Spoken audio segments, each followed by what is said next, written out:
Hello, Ram Ram ji. कैसे हो आप लोग? आप सभी को मेरे और मेरे परिवार की तरफ से हाथ जोड़ के दीपावली की बहुत बहुत शुभकामनाएं।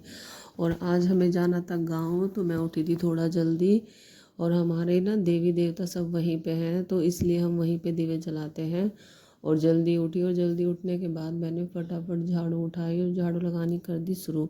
और इन्हें बोल दिया कि आप सब्जी मंडी चले जाएं, क्योंकि गांव में से फ़ोन आया था सासू माँ का कि सब्जी लेके आनी है। तो ये चले गए उनका ऑर्डर निभाने के लिए, और मैं चली गई झाड़ू लगाने के बाद सीधा किचन में। मैंने चाय बनाई, और चाय बनाने के बाद मैंने बच्चों को उठाया, और बच्चे इतने उठे इतने ही सब्ज़ी लेके आ गए। तो मैंने सोचा कि वो अपनी सब्ज़ी अलग रख लूँ और एक गाँव की अलग। तो मैंने अपनी सब्ज़ी अलग निकाल ली, और गाँव की सब्ज़ी मैंने एक जगह एक पॉलीथीन में करके रख दी, क्योंकि बार बार ना इधर उधर सामान होता है तो कई बार हम भूल जाते हैं। इसलिए मुझे जो भी सामान गाँव में लेके जाना था वो मैंने एक जगह रख लिया।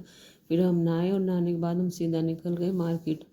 इन्होंने ली वहाँ से मिठाई, क्योंकि गांव में ले जानी थी मिठाई। और फिर सीधा गांव में पहुँच के मैंने भूमिया खेड़े पे जलाए दिए। और वहाँ से जलाने के बाद मैं गई सीधा इनके वहाँ पे काले सिंह जी की वो है, तो वहाँ पे जलाए। और काले सिंह पे जलाने के बाद तो इनके यहाँ गांव में कई जगह दिए जलते हैं, कम से कम 7-8 जगह। तो सब जगह हम अच्छे से गए, दिए जलाए। और दिए जलाने के बाद एक कुत्ता था तो वो वहाँ आ गया, उसको भी मैंने प्रसाद दिया। फिर मैं पहुँच गई सीधा वहाँ से मंदिर में।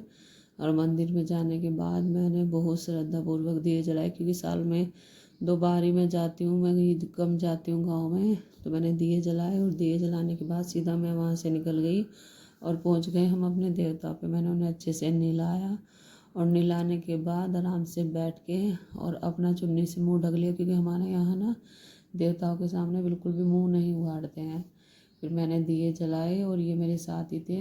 तो मैंने इन्हें बोला कि आप ना चादर उड़ा दीजिए। तो इन्होंने सबको एक एक करके तीनों देवताओं को चादर उड़ाई, और इस तरह से हमने अपने पूजा पाठ करी। ये था मेरा आज का ब्लॉग।